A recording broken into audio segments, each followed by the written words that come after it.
cintai dan kami banggakan. Sebelumnya marilah kita melanjutkan syukur agung kita dengan asesori Amo saja kami berdua. Namo Buddhaya. Puji syukur atas belas asih Tuhan yang Maha Esa bahwa Buddha bisa sama-sama karena pada hari ini merupakan hari yang luar biasa, hari yang mengharukan, hari yang bahagia untuk kita semua, khususnya di keluarga besar Sekolah Nawada Masika Keluarga Pulau ini. Kita beri aplaus dulu untuk anak-anak kita.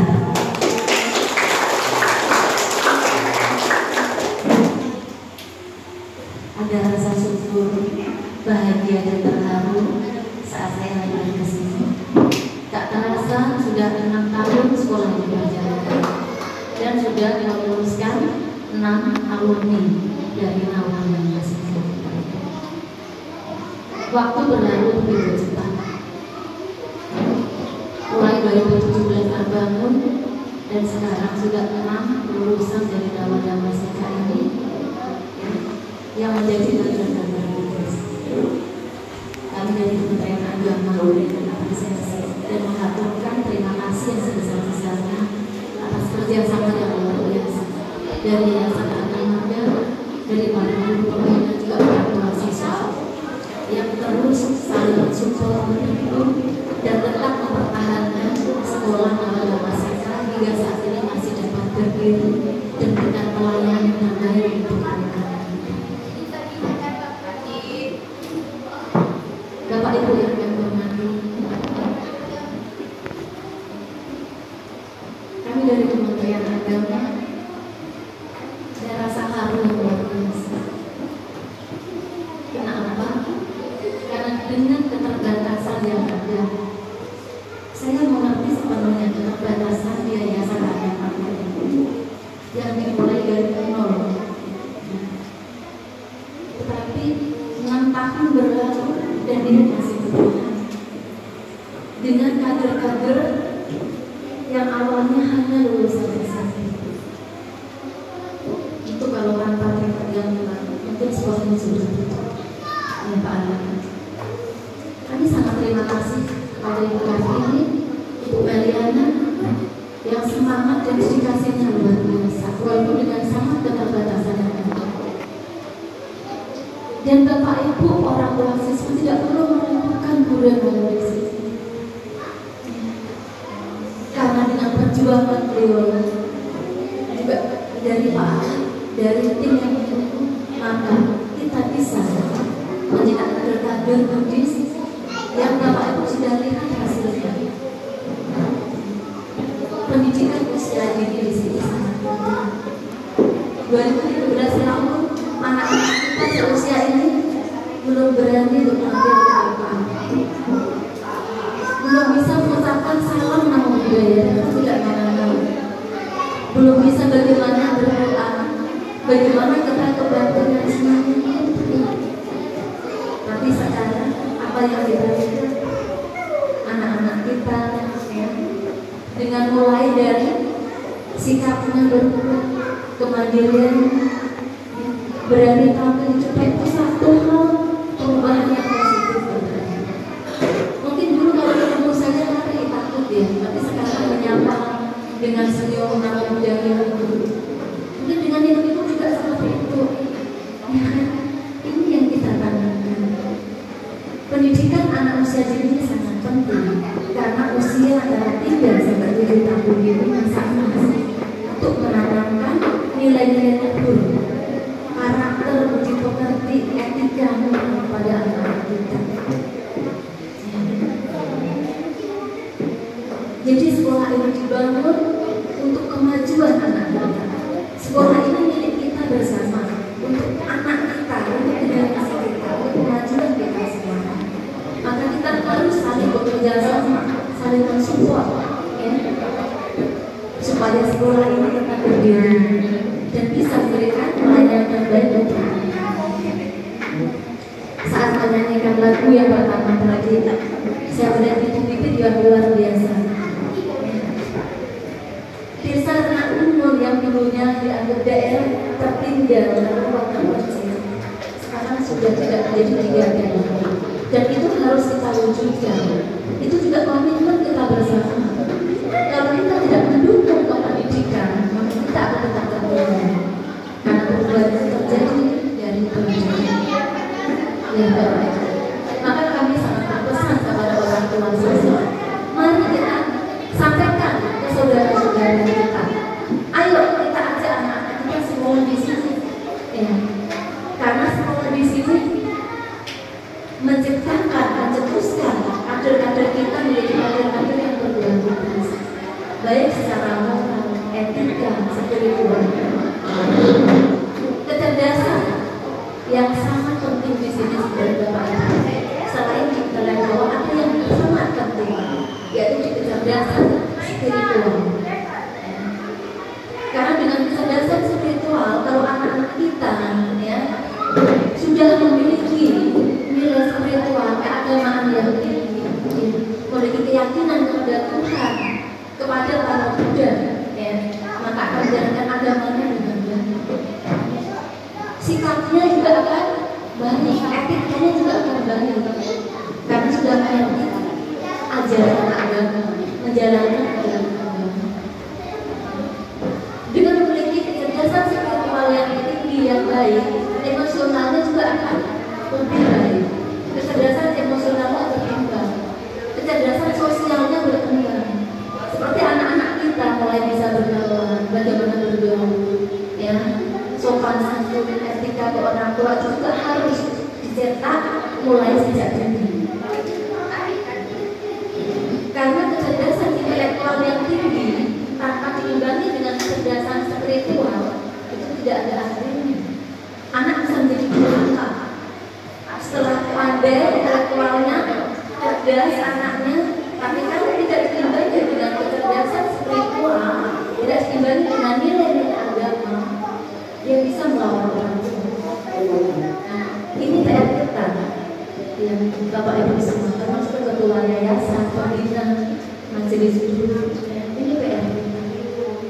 Kita tidak hanya mengajari anak pintar membaca, berhitung, menulis, tetapi bagaimana selain bisa membaca, berhitung, menulis, anak-anak kita menjadi cerdas secara spiritualnya, secara emosionalnya, secara sosialnya. Anak yang sering juara 1 cerdas, belum tentu dia bisa sukses kalau dia tidak memiliki etika, tidak memiliki jiwa sosial yang bagus, tidak memiliki emosional yang bagus untuk bisa mengontrol emosi-emosinya. Tetapi dengan memiliki kecerdasan emosional yang bagus, sosial yang bagus, memiliki banyak kawan, memiliki banyak relasi, walaupun kecerdasan intelektualnya pas-pasan, ya tidak pernah juara, itu bisa sukses. Dan itu sudah banyak diberikan. Tadi saya lihat dari penampilan anak-anak kita yang luar biasa, ya, kita memiliki kader-kader yang bagus, pintar nyanyi dari yang cewek itu siapa namanya, itu suaranya baru TKB, tapi dia sudah bisa memahami ya musik itu sendiri dan bisa menyanyikan dengan sangat indah. Itu satu kebanggaan yang luar biasa. Ada orang tuanya hadir, siapa ini? Bangga nggak memiliki penampilan anak ini? Bangga ya, bahagia ya, bahagia. Saya juga bahagia dan bangga. Memiliki nilai yang lebih luar biasa dengan anak-anak semua orang segitu sudah pintarnya. Itu bakat Bapak Ibu yang harus digunakan. Maka dengan mempercayakan anak-anak kita sekolah di sini tidak lagi. Apalagi di sini pelayanannya masih gratis Pak, masih gratis. Uang itu. Sebenarnya yayasan sangat kita ya Bapak Ibu. Kenapa lagi? Kalau di kota-kota besar mereka ya biayanya besar. Anak saya aja masuk TK 450.000 sebulan. Di sini berapa? 20.000 untuk ngasal buku. Bahkan mungkin Pak Akan untuk uang seragamnya bagaimana? Uang seragam bagaimana? Seragam diangsur juga. Diangsur juga. Boleh diangsur loh. Hanya sekolah di sini boleh diangsur loh. Sama pentingnya. Ya.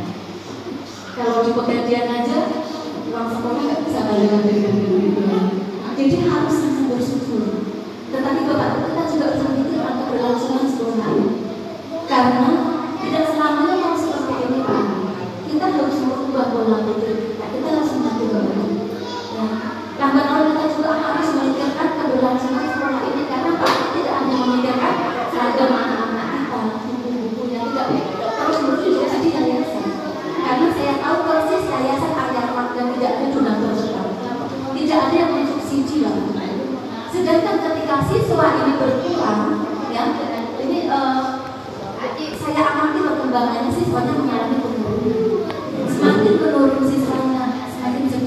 bantuan operasional pemerintah yang bisa mendukung untuk bagaimana pembelian seperti ini juga butuh biaya.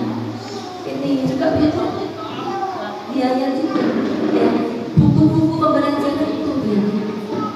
Kalau yayasan tidak ada subsidi dan orang tua siswa juga tidak mensupport, maka lambat laun akan kewalahan Pak, dan bisa juga ini menjadi tutup. Sayang sekali, ya kan? Cucu yang sudah diperjuangkan, luar biasa perjuangannya yang sudah sangat muda ini, tutup hanya karena operasional tidak ada. Maka ini perlu kita pikirkan bersama. Seperti di Beting kemarin pas saya datang, orang tua siswa sudah mulai ada SPP, tetapi tidak mahal, tidak 450.000 seperti di kota. Ya, misalnya 50.000 untuk membantu SPP anak-anak. Itu juga kembali ke anak-anak. Karena saya tahu persis gaji Bu Meliana sampai saat ini itu sangat-sangat di bawah standar PKM, maka UMK.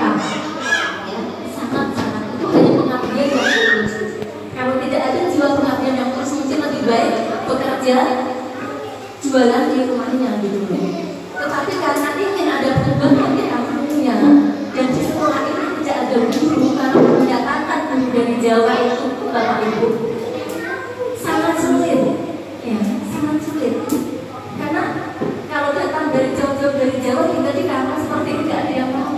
Sudah berapa kali kita mau? Dan kalaupun ada yang mau, gajinya harus sangat tinggi. Sedangkan gaji yang sangat tinggi itu dengan standar UMK atau lebih itu belum mampu. Ya. Maka kita memberdayakan kader yang ada di kampung kita, seperti Bu Meliana dan Bu Karden yang siap mengabdi untuk anak-anak kita. Nah, nanti juga kami akan memikirkan gimana solusinya supaya SDM dan kualitas pendidikan juga lebih meningkat lagi dan pelayanan diberikan di sini juga meningkat, termasuk anak-anak kita. Jadi nanti ketika misalnya kita adakan parenting Pak Ali misalnya, coba sesekali diadakan kegiatan parenting. Kita undang semua orang tua siswa, kita kasih pengarahan, nanti ada kegiatan yang kita masih diberikan. Ayo kita sama-sama juga. Ya, kita sisihkan uang misalnya satu harinya 5.000 lah misalnya. Dapat 10 hari 50.000. Bisa untuk membantu keberlangsungan sekolah. Ya, itu sudah sangat murah. Ya, itu perlu kita pikirkan ya Pak Ali. Karena itu penting. Dan itu juga sudah asal-asal dilakukan itu. Tapi itu sifatnya untuk membantu juga untuk anak kita, bukan untuk gaji Meliana itu bukan ya. Jadi itu supaya tidak sama-sama karena itu tidak cuma untuk gaji itu, tapi untuk anak-anak kita juga, untuk membeli pelajarannya. Nah, karena Pak Ali juga memikirkan ketika misalnya ini ada yang roboh, juga tanggung jawab yang dan nilainya juga Pak Ali harus mencari, karena nggak ada jalan. Maka anak kita juga tanggung jawab kita. Dan ketika anak kita sukses, kita juga bahagia. Ketika perkembangan anak kita bagus, itu keberhasilan orang tua, juga keberhasilan dari Indonesia.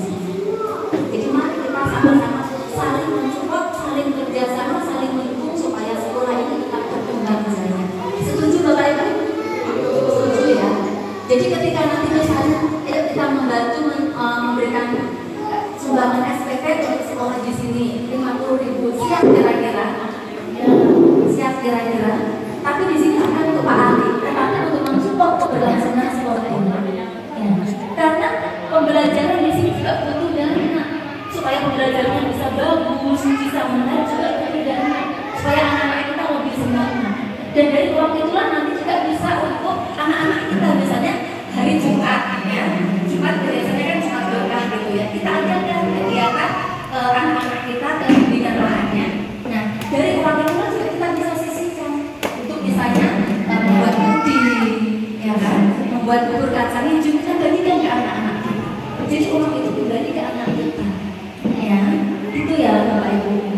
Jadi tolong tetap kita support sekolah ini karena sudah terbukti menciptakan kader-kader yang bagus dan juga sudah ada beberapa yang mulai kuliah, ya.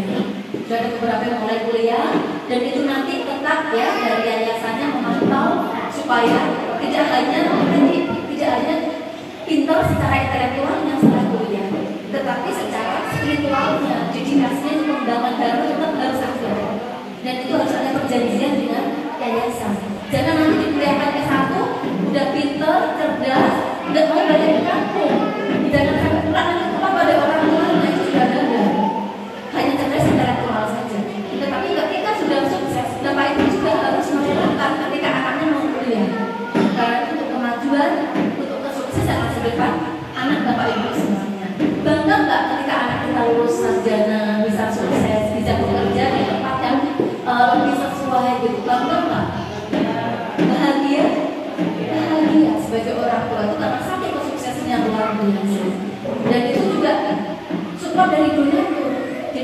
sebagai orang tua untuk support doa, dukungan sepertinya ke anak kita.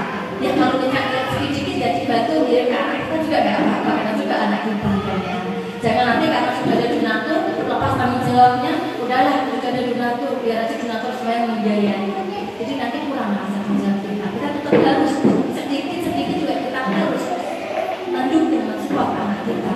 Ya itu kepada yang orang tua ke anaknya juga. Ya Bapak Ibu semuanya ya. Dan juga saya berharap ya sekolah itu milik kita ya, bukan milik saya ya, milik kita semuanya ya Bapak Ibu ya. Sekolah ini milik kita, anak-anak kita semua ini juga milik kita, masa depan kita. Mari kita jaga sekolah itu baik-baik. Kita rawat seperti rumah kita sendiri. Kalau sekolahnya nyaman, bersih, ya belajarnya juga nyaman, enak, ya. Kalau sekolahnya indah, ya kita juga merasa nyaman, orang tua menitipkan belajar di sini. Kalau begitu mari kita jaga. Misalnya diadakan seminggu sekali, kita royong, kita bersihkan rumput-rumput yang mulai tinggi, ya. Karena kalau Pak Ali harus menggaji orang untuk memotong itu juga dana itu biaya juga, anggarannya nggak ada, gitu ya. Coba kita membuat rasa kebersamaan. Kita ini milik kita nih. Kalau nanti misalnya ini semaknya sudah tinggi ya, kan kita takut juga kan. Ketika anak kita main-main di luar agak keluar kan bahaya, ya. Karena lingkungan sekolah, lingkungan rumah ibadah yang bersih dan nyaman itu juga sangat mendukung untuk keberhasilan dalam belajar, ya. Dalam membina spiritual. Wihara juga milik kita. Misalnya menjelang momen Waisak, ayo kita royong bersama, kita bersihkan halamannya, rumput-rumputnya, kita sama-sama gotong royong. Pas rindu bapaknya diajak gotong royong. Karena ini kita Bapak Ibu ya, bukan milik Ali sendiri. Kalau Pak Ali sendiri yang memikirkan ya benar, ya kan? Apalagi Pak Ali juga sekarang jabatan besar.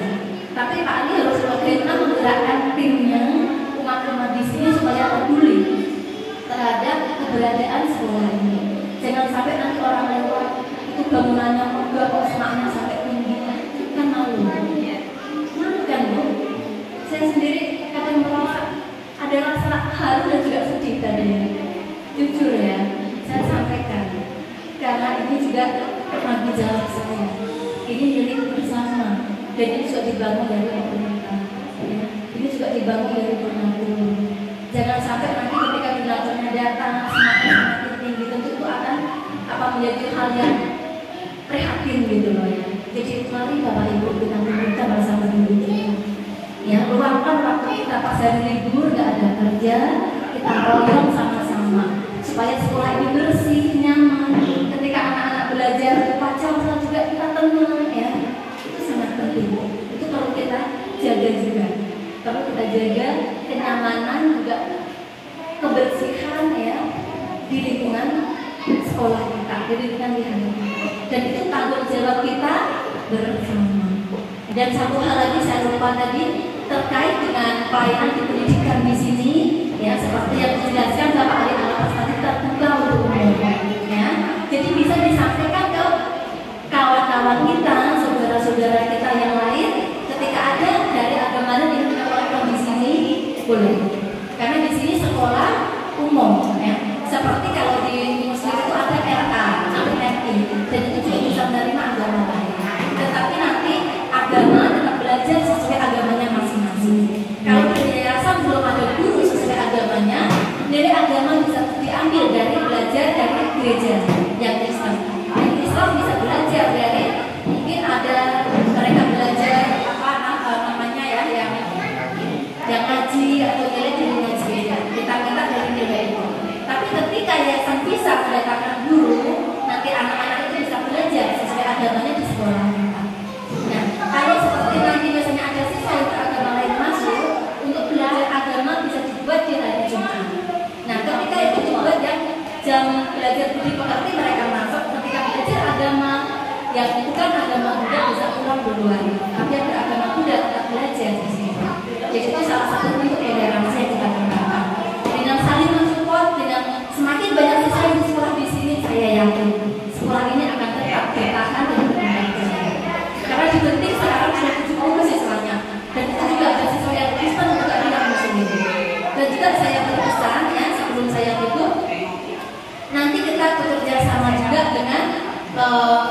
yang dinas kesehatan yang ada di sini seperti puskesmas. Jadi selain untuk perkembangan anak didik kita di tingkat belajar, juga ada perkembangan di tingkat kesehatannya, itu sangat penting. Bisa pas kegiatan parenting kita undang nanti yang dari puskesmas supaya memberikan penyuluhan ke orang tua siswa, juga sekaligus mengecek untuk kesehatan, perkembangan kesehatan anak-anak kita. Ya, dan saya dari Kementerian Agama mengucapkan selamat dan sukses untuk pelepasan siswa-siswi Nawadal Masika ya, angkatan ke-6 tahun 2023 tahun 2024. Semoga kedepannya nanti sekolah Nawadal Masika ini semakin maju dan jaya. Semoga anak-anak kita sukses di masa depannya, dan semoga Bapak Ibu semuanya juga diberkahi dengan sehat, bahagia, dan kehidupan. Semoga kita semuanya maju dalam agama. Jadi terima kasih ya atas kerjasamanya dari Yayasan Karya Marga, ya dari majelis guru juga orang tua siswa di sini. Semoga kita semuanya maju dan jaya, anak-anak kita sukses dan berkembang dengan baik, sukses di masa depannya nanti. Terima kasih, sekian kami sampaikan, kurang lebihnya mohon maaf, dan saya akhiri. Selamat siang, namo Sahyang Adi Budaya, nama budaya.